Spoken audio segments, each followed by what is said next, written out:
Well, hi there. Once again, back at the old continuous glucose monitoring experiment. So today we did something really interesting I want to describe to you. But before I get there, let me address a couple of the questions that we've gotten in from feedback to date. People have asked the question about, well, what about your microbiome? Or what about your exercise? Or what about your sleep? Or what about your stress? Aren't those going to really influence your CGM values when you do the testing of these various foods? And the answer is, this is why we require a fasting overnight, at least 10 hours before we do the test, because it's then consistent every day, stopping eating at night, at least a 10-hour fast. Then we do our test in the morning before you go and exercise or you do any other activities. So we have a baseline, and we're trying to keep all other variables independent. So we just have one dependent variable, which is the food that we're eating. Now, that doesn't mean that stress or sleep or toxins or microbiome or many other factors don't influence your blood sugar. They certainly do. And we're all learning about that each day as we go through our daily routines, because we're able to measure with our CGM monitor how that's influencing our own specific blood sugar.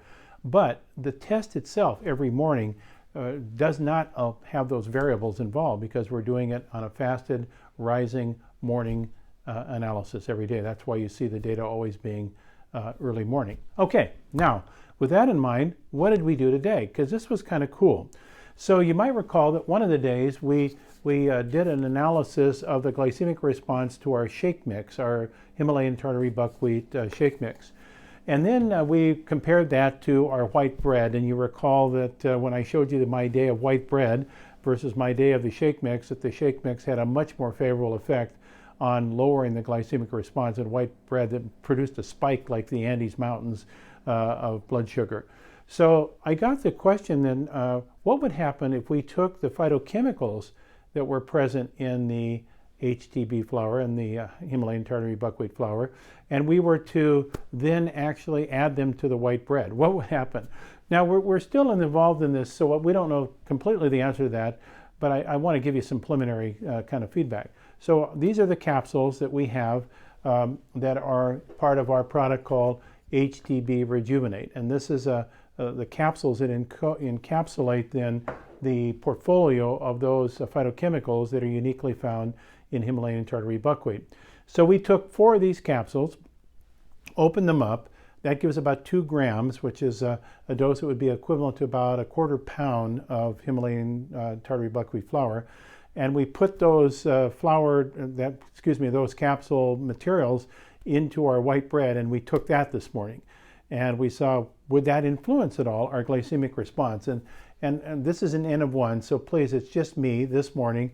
But I was very encouraged when I looked at my own data. So let me just share with you. So here was my white bread day. This was, actually I've had 2 white bread days. And this is what the curve looks like. As I said, it looks like the Andes Mountain. It goes up very quickly. My blood sugar rises up over to 140, but it comes down very quickly as well. But it has a really big spike on blood sugar. So today, what I did is I took that same amount of white bread that I had consumed in this study, but I added to it the 4 capsule equivalent to the phytochemicals. And again, the same kind of comparing likes to likes. You'll notice that this response is much attenuated than this response. So even though I got the same amount of starch this morning, I had a very significant reduction. Actually, it was a 47% reduction in my glycemic response when I included these phytochemicals from buckwheat. Now, that's my own individual response. This could vary from person to person. And as I said, we're doing a group study, so we'll see how it all works out. But it was very encouraging, and again, tends to argue that this Himalayan tartary buckwheat contains a whole interesting array of differing micronutrients and macronutrients that really influence our glycemic response to food. So very exciting. Keep it up, and thanks for being with us through this process. We appreciate it.